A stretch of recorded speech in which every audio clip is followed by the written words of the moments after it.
That I seem to remember that album did pretty well. It went gold, didn't it? Yeah, it went gold. It went gold, but I mean, it was destined to go gold. I think the first day it damn near went gold because at the time that goddamn It was in the Supreme Court and man, all that. Luke was on the news damn near every day, Yeah. so it was destined to go gold. You know, so basically from there, I just started working on people's albums, man. Just what I did. In fact, when I went back, I don't think I never came back. You know what I'm saying? Went to where? I started living in Miami, Florida. Oh, you never came back to Atlanta? I stayed in a hotel for a year and a half, not even staying, spending money in the hotel. Well, I wasn't spending. Luke and them was paying, but they was recouping it from me in a hotel for a year and a half. I think the hotel, after a year, the hotel gave me a refrigerator for my fucking anniversary. That's how long I was in that motherfucker. Oh, okay. You know? But so what were you working on? I did the Luan album.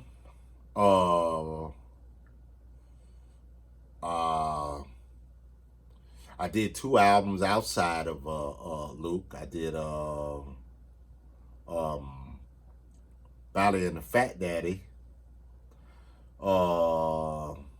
Guy named MC Smart. He's from California? No, he's from Mississippi. Okay. With Luke, I said Luan, and then the group I brought down there it was from the east side, which I didn't talk about them, but we had to go back. When I did affiliate with Tammy, I did start meeting people. I still never went to Edwin J's shop, but I still started meeting people. I started going over Man House. Man had a whole bunch of rappers over there.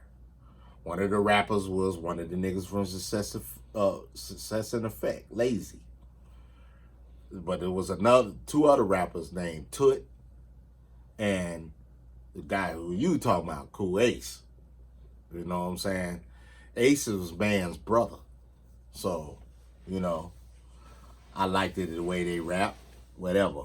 And how I got them connected to Luke was Sharon Showcase actually had a showcase going on, but had a concert where Luke came and did a concert. So Luke's doing the concert, but before the concert they had the Battle of the Showcase, which was 2 or 3 rappers. So Toot and them was on, and they ripped it. Toot and Cool Ace ripped it. So Luke was like, "Who is them?" I'm like, "That's Toot, blah blah blah blah." It's like, I like them. I said, "All right." I said, I'm gonna connect you with them. Blah blah blah. So I talked to Cool Ace. I'm like, "Hey man, Luke wanna do something with y'all. So he wants y'all to come down to Miami." So them niggas drove down. You know, he was gonna give them flights, but them niggas drove down. So they drove down, and we worked on their album. And I can't remember. There was so many people albums, man. There's people albums I've worked on. Sometimes I don't even remember. But what was that? Wasn't there a guy from New Orleans? That was Bust Down. Bust Down came after I worked on the Poison Clan album. So this is how Poison Clan was Mr. Mix babies.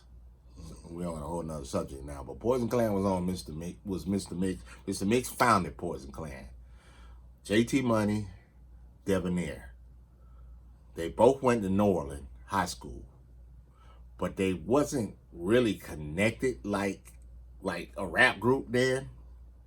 Deb was Deb, and JT was JT. But they did something, from my understanding, I wasn't there, I think it was Big Daddy's. It was club called Big Daddy's, and Mr. Mix liked them, and he put both of them two together, and they just happened to go to the same school in the same neighborhood. Okay. You know, so they done linked up, and so Mr. Mix did their first album, and when I heard their first album, I was like, man, I like them motherfuckers right there. Them motherfuckers, they're tight. They used to call them the Baby Two Live Crew. You know what I'm saying? So I'm like, man, damn, man, it'll be a blessing to do a song with them niggas right there. Blase Squaze, but you know, at the time that was Mr. Mix, baby. But after, So you were working on that was while you were working on Luke's Band in USA. yeah, So you didn't have time anyway. Well, that was Mr. Mix's project. yeah, that was Mr. Mix, baby. You know what I'm saying? Not babies, but it's baby project. You know what I'm saying? So, this is the time when everything blew up with Two Live Crew, and they done fell out. They fell out. Yeah. Again, you know, these people, this group got platinum records, but they ain't got platinum money. And, you know, Collie, again, and this is the crazy thing about it, and Collie was with Def Jam again. Def Jam was kind of interested in Two Live Crew. So,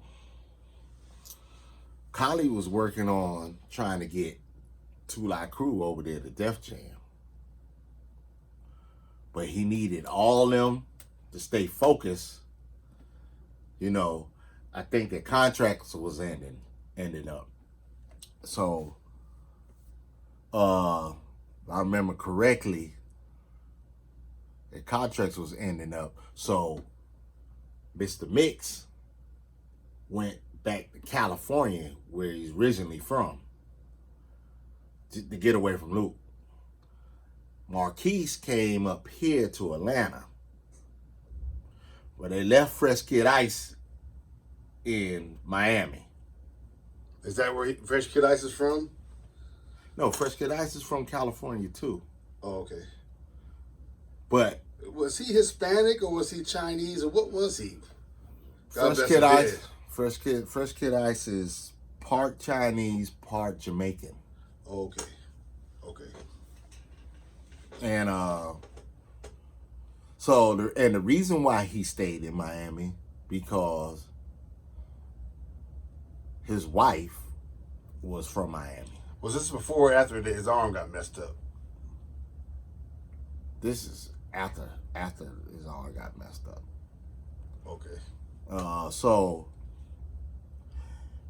and at the time, he wasn't married then. He was just getting ready to get married. So he had a big wedding while this was going on, like when they broke up. When the group broke up, he had a wedding, a big wedding they had planned. You know what I'm saying? I'm talking about he flying in a helicopter, flying down in a helicopter. Oh, he gonna do it big, big wedding. So, you know, that hit his fucking pocket. You know what I'm saying? So, he was the vulnerable person down there. So, somehow Luke done talked him into signing back. While everybody else is gone. When he did that, that fucked up the whole scenario with the other deals. So Def Jam backed out when nothing Collie could do. Yeah, he fucked up the whole deal.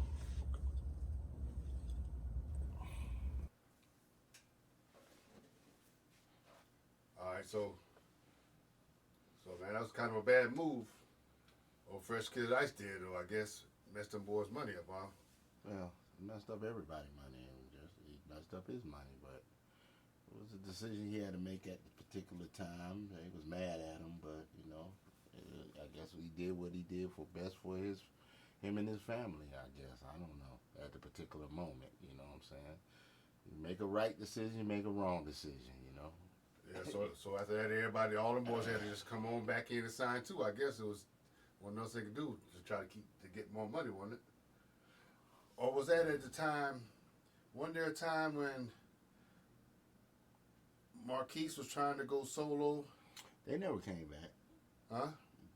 They never came back. So that was the end of the Two Live Crew? Well, I thought they made Sports Weekend and all them. Sports Weekend came out before they had dipped though. They was on the process of dipping, but it was when they left, they never came back. They never came back. It was time with Luke. Okay, so just Fresh Kid Ice was on one down with Luke after that. Okay. So I guess that freed you up to do a whole lot more work with Mr. Mix gone, right? Yeah, basically they had to get a producer to do the bulk of the work, and then they had some outside producers come in. You know, that was around town. Clay D came and did a few joints. DJ Spin. Trying to think of who else came. But basically, I did most of the bulk of the work. Oh, okay, so is that when you did One Love and One was already there. Oh, it was already done. Oh, okay. Yeah. So projects that came after that. So that freed you up to do Poison Clan's second joint one. Yes. Or were they already working on it? Well, Poison Clan's second album, they had started working on it. Mr. Mix was doing it? No. They started working on it. I want to say Mr. Mix was gone then. But they started working on it. Deb made beats. Oh, Devastator, the one with that silky voice. Yeah, smooth voice. I remember him. Yeah, they started working on it. They probably did I want to say probably like 6, 7 songs down the line, and I want to say that's when they fell out. They didn't fall. The group didn't fall out. They decided that they didn't like what was going on at Luke Records either. Oh, it was another money issue with the Poison Clan. Yeah. So what happened? They took their masters. They stole their masters out the studio. Oh. I bet that pissed Luke off. Well, it was a scenario where they could have got arrested for stealing the masters. But I don't know what happened as far as how the JT Money came back. JT Money came back. So they basically stole the masters and then quit? They took their masters. From that point they was about to they wasn't going to record with Luke no more. Something happened where they offered a certain amount of money. I guess they gave JT money, and JT came back. Deb didn't come back. Not at that point. He didn't come back. He eventually came back, but not at that point.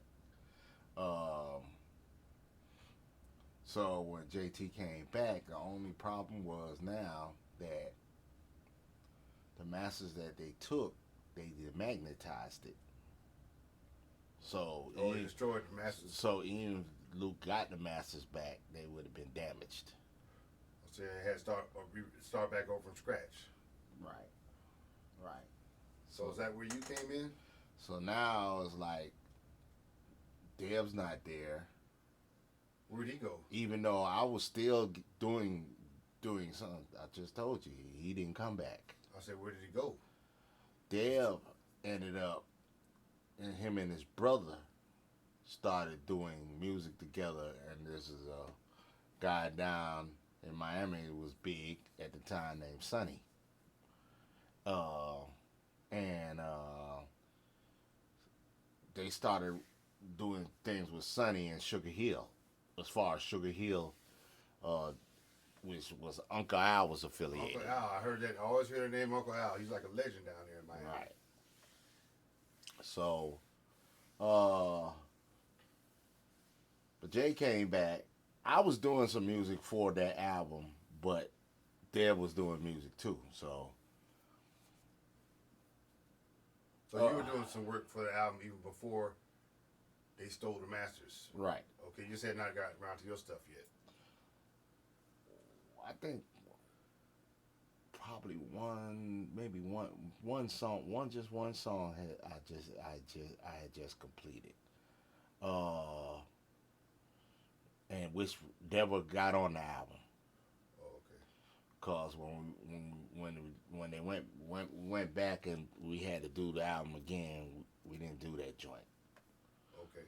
But anybody I know one person said he still got that original one that was on tape. He would never let nobody. It was Milk and Mill. He said he would never let nobody listen to it. Milk Milk. Yeah, he got the original, the first. How'd he get it? Cause he used to be in the studio hanging around all the time, man. He had a copy of it on tape. Of the whole album? It wasn't a whole album. I mean the whole everything that was recorded. At that particular time. Oh, Yeah. okay. Yeah. You believe him? Yeah, I can believe him. No Milky Mill, he just, Milky Mill was Milky Mill. But anyway, where was that? So yeah, we started working on the new album. Redoing it. And this is the album that came to be known as Poison Mentality. Right. Okay. Uh, Now, who's in the new lineup? Poison Clan lineup, since Devastator and his brother wasn't there. well, JT did the whole album by himself. Now, Uzi and Madball them always been down with the Poison Clan, so They was down on the first album too? they was down, but they didn't rap. They didn't rap on the second album. Oh, The only person that did rap on the second album was Madball. He did a line. He did a verse at the end of Something for You Raggedy Hoes. At the end, and you could tell he was like just starting the rap. You know what I'm saying? But everybody else they was just partners. They was partners, and Uzi started getting more affiliated because he was like more of the hype person out on the road. Oh, Mab, so they always did shows with him? yeah, Together? Okay. yeah, and Ram. Madball missed all that. He ended up when shit started booming, he ended up getting locked up. So he missed all that. Okay. You know what I'm saying? So Deb and them went on to do their own music. Right, and they formed a group called Home Team. Home Team. Right. Now, when our album dropped, Poison's Mentality, Shake What Your Mama Gave You was the first record, which I didn't do that cut. Devastator did that song. Now we had to go back on Devastator. I had to explain to you Devastator. Okay.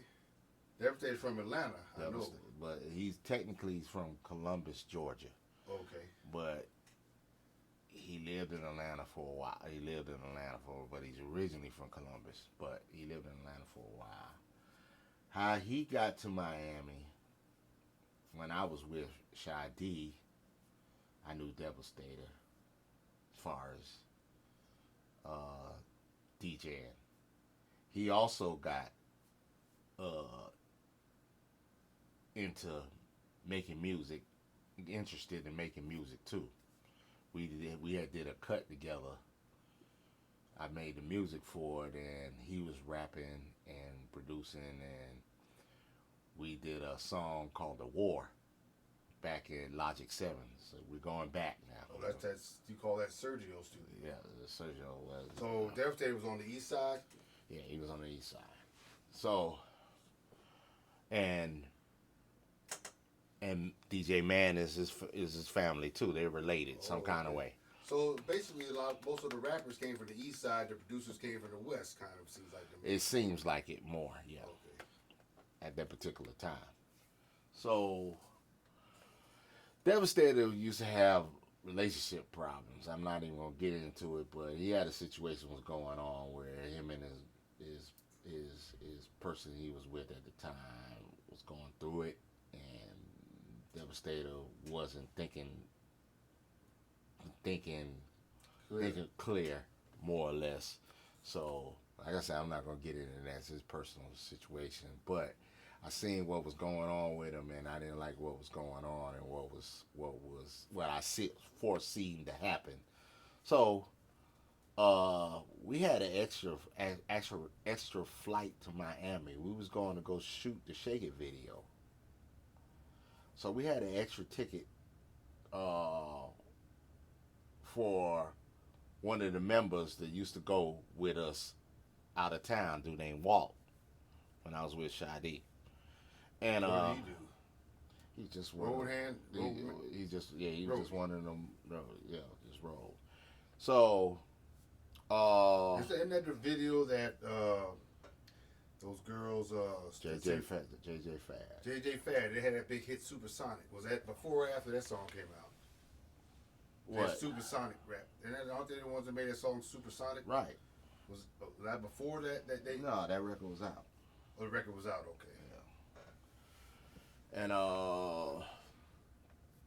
so I told Devastator, hey, look here, we got a ticket for you. Go to Miami. We need to get you out of what you into right now. So pack your bags.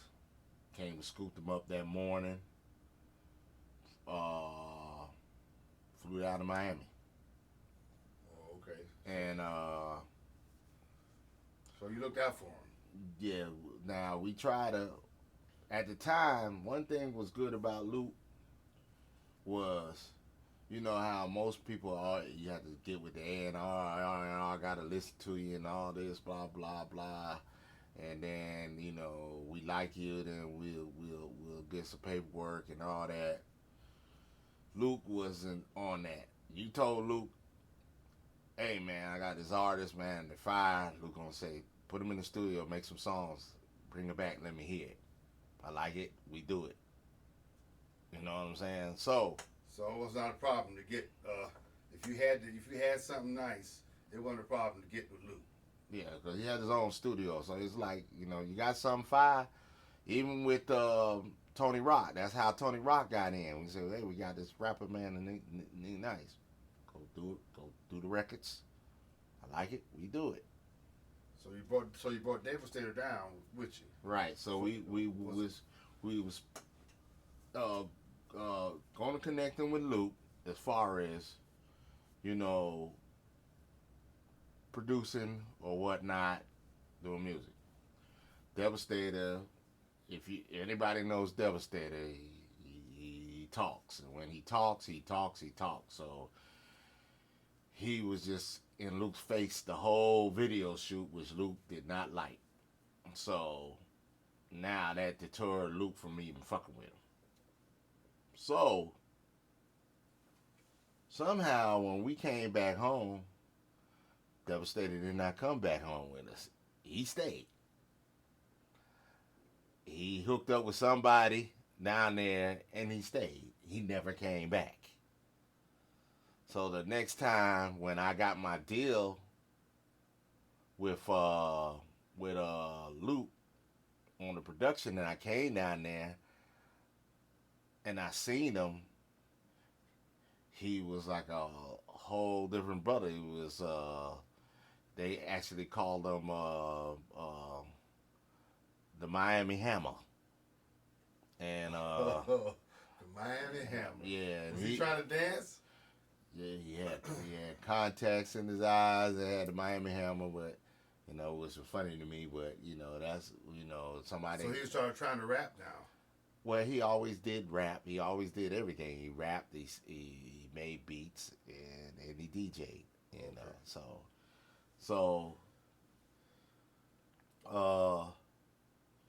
thing about it was Luke from that point on, Luke used to always dog him. So meaning he'll be trying to do some stuff with Luke. He'll come to the office or Luke would tell him to come to the office and he'll come there for a meeting and then Luke will exit stage left out the other side out of the door and he'd be at the office all day and don't never see him. So Luke used to dog him, man, and he used to shit on him. So now speeding back up when I'm doing this Poison Clan album, before Shake What Your Mama Gave You was dead, I was doing the Poison Clan album, plus I was doing the Luke album. Get with the name. Got Shit on My Mind album at the same time. So we was finished with the Luke album, but there was one more record that wasn't dead, and there was this dance group that was in Miami, Florida. Trying to remember the name of the dance group. What was the name of that dance group? Anyway, it hit me. I'll tell you. Anyway, they had a contest at the Pac Jam. Pac Jam is a club that Luke owns. Like 14 people was at his establishment. All right, it's a big club, like 50 speakers, 50 bass cabinets. Still there? No, it's not there no more. Wow, that's been gone. But anyway, he had a DJ crew called the Ghetto Style DJs. So I heard of the Ghetto Style. Everybody heard the Ghetto Style. Right. That's affiliated with Uncle Al a little bit? No, Uncle Al had his own DJ. His was Sugar Hill DJs. Oh, so they used to battle. Everybody used to battle. The way they do it in Miami is... Who was Jam Pony? What? You asked me 3 questions at one time. The way they do it is when you have a battle, everybody hooks up. Everybody sets up. And you can have like 5 people battling. Each people got like over 20, 30, 40 cabinets. And you play. And, in Miami, it's more about what you playing and what you saying out your mouth. It's not just technically DJing and this record goes in this record or you scratching this. They don't care about that shit. All they care about is what you playing and what you saying. When you one time, and you're taking the rap song, whatever they're rapping, and you're changing the lyrics, but you'll throw in, your lyrics will match their rhyme when you throw it back in where they say something. So that was what it was about, and who shit was the loudest. So if somebody's playing and they doing shit, and somebody feel like they fit to cut you off, they'll hit their shit, and their shit be beaten better than your shit. It is what it is. But make a long story short, going back to where I'm at. So the dance group was there for a dance contest. So they had this beat. And they got this beat. The beat was riding. The dance group left the CD with Pac Jam DJs. So Chico was the man from Pac Jam. Was one of the DJs, the main DJ from Pac Jam. So he just took that beat. He liked the beat so much, he just kept playing it every week. Bum, bum, bum. So it was just, he had the whole place jumping with this beat. Just a beat. So the place where everybody get together and... It's a club. It's a club for the teens. Oh, okay. And everything, and it's just beat. You know what I'm saying? So one day, we in the office, And Chico comes in. He's like, Luke, I gotta let you hear this beat, man. And said, I know you need another fast track on your album. It's like, dog, you need to hear this damn beat. So he pops the tape, pops the CD in, playing the beat. So I'm listening to the beat, and I'm listening to it. I'm like, that sounds like some shit Devastator do, right? So the funny thing was crazy, right? So I told you right there when the funny thing that was crazy about it was, at the time, Devastator was staying with me in the hotel. He had nowhere to stay. So he was staying with me while I was staying in this Howard Johnson, in this hotel. When you were in the hotel, you was there for a year and a half. Yeah. So I take the CD. I said, let me see that CD. I take the CD. I go into another room. So I called back to the hotel. I said, Devastator, this is beat, right? I want you to hear it. I want you to tell me that you do this beat, right? So I popped it in the CD player in their office. And I'm playing it.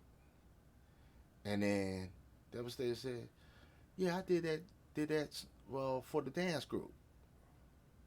So now I know he did that beat.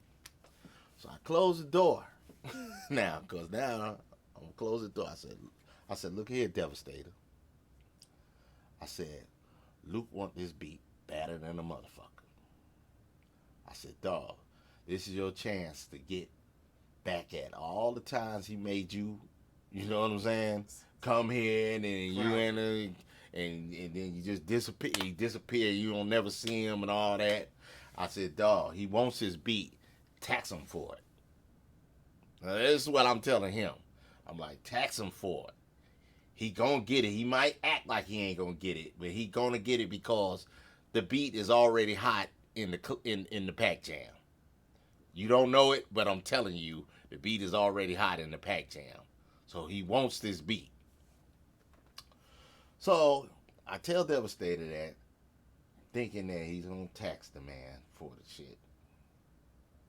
So now I go back to Luke. I said, Luke, Devastator made this beat. Where's Devastator at? You know what I'm saying? Blah, blah, blah. I said, hey, you know, he at my hotel room. Call him up. Tell him, come down here. All right. So I'm thinking that, you know, Devastator going to go hardball with him. Devastator gave that man, which the beat is I Wanna Rock, gave that man that beat for nothing, for little or nothing. I'm not even gonna say the price, but little or nothing. You know what I'm saying? Points and all that. Little nothing. So, you know, and at the time it's like, you're not listening to what I'm telling you, Devastator. Like, you know, and I know you need money. You know what I'm saying? You staying with me. You know, so he does the I Wanna Rock beat, drops the beat. That was the biggest hit on that? That was one of Luke's biggest hits ever. As far as Luke. That's one of us said to be talking about Doo-Doo Brown in the song, right? Well, the original Doo-Doo Brown is off of Snatch As You Wanna Be. But he does say Doo-Doo Brown on it. But it's one that is ones that people be sampling. Don't stop, pop that. It's one of the songs people be sampling. It's one of it's Luke's biggest record he ever made. It's one between that one and Captain D Coming. You know, those two. It's your birthday. It's your birthday. Can't compete with that thing. No way. It's his biggest hit he did. All right. And Luke got it for free. Almost. Might as well.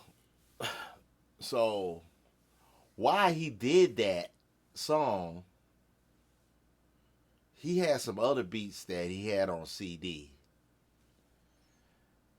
I think Madball was listening to his day. We was like, Poison Clan need a nice fast booty shake record.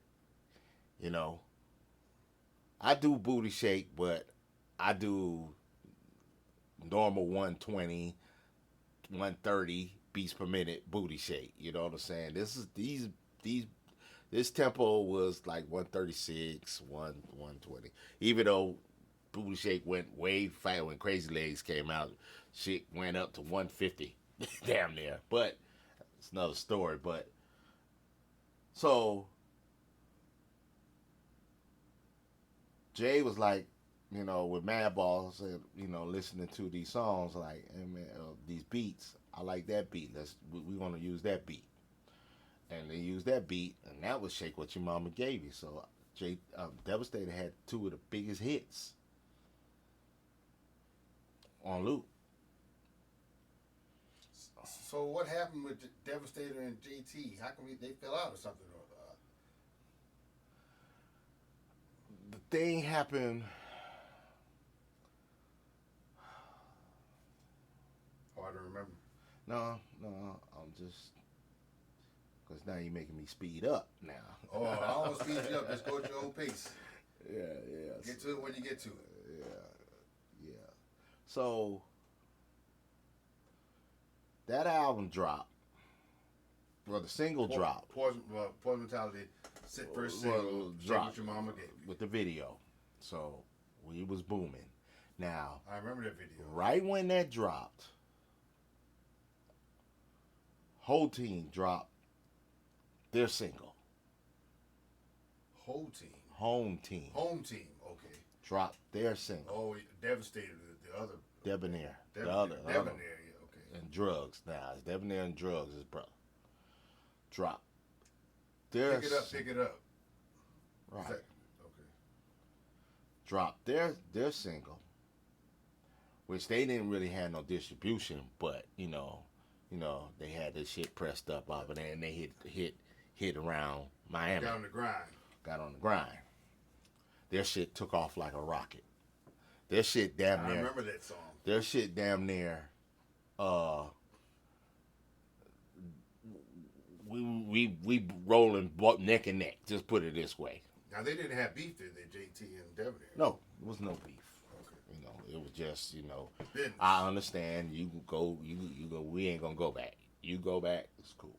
It was never no beef. So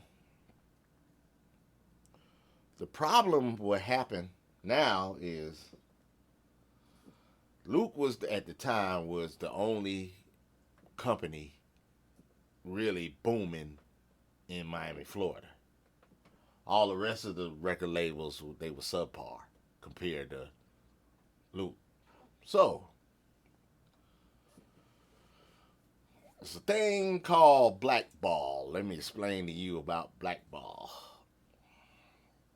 It's when you have a record, but you don't have muscle. But the record is hot. But there's another clique that has muscle. And they just freeze your work. Just stop your work. Well, can't get no airplay or nothing. Yeah, so this is what basically happened with Home Team. They had a hot record. It was starting to boom, but then the call came in. Now you put two and two together. I'm not even gonna say names. You put two together. This record company said, "Hey," to the distributors, if you distribute that record right there, I'm taking my records and taking it to another distribution people to distribute this shit. What you think the distributors did? Say no more. So, meaning... That was the end of the Home Team. Wasn't the end of Home Team. Now, this is how smooth it gets. So now you tell the distributors, tell them when we can't distribute your shit. Now you backdoor them. You just backdoor them. Now you open up the front door and say, look here, man. You want me to push your shit? I'll push it. Same nigga that backdoor them said, dog, you want me to push your shit, man? Let me get the record, and I'll put it out, and we'll make it blow. Was it too late, or No, it wasn't too late. It was right on time. All this happened quick. It was quick. It was a strategic move. But did they ever do anything else? It's not even the point. We're talking about this particular record. It's a strategic move that was did.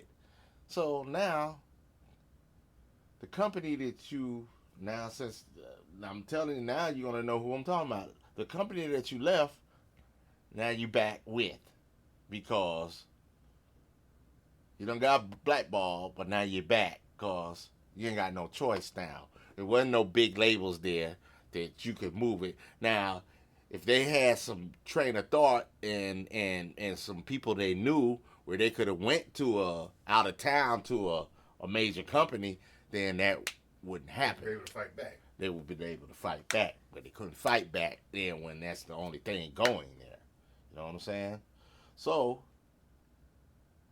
now they're back. So now it's two entities of Poison Clan. One Poison Clan, one home team, but still was really Poison Clan. Except two went this way and one went this way. You know what I'm saying? So, you know, but the album, the single did its thing, and the album did okay. They had another single after that, but it didn't really pop like that one did. You know what I'm saying? But you know, they did their thing. That record took them.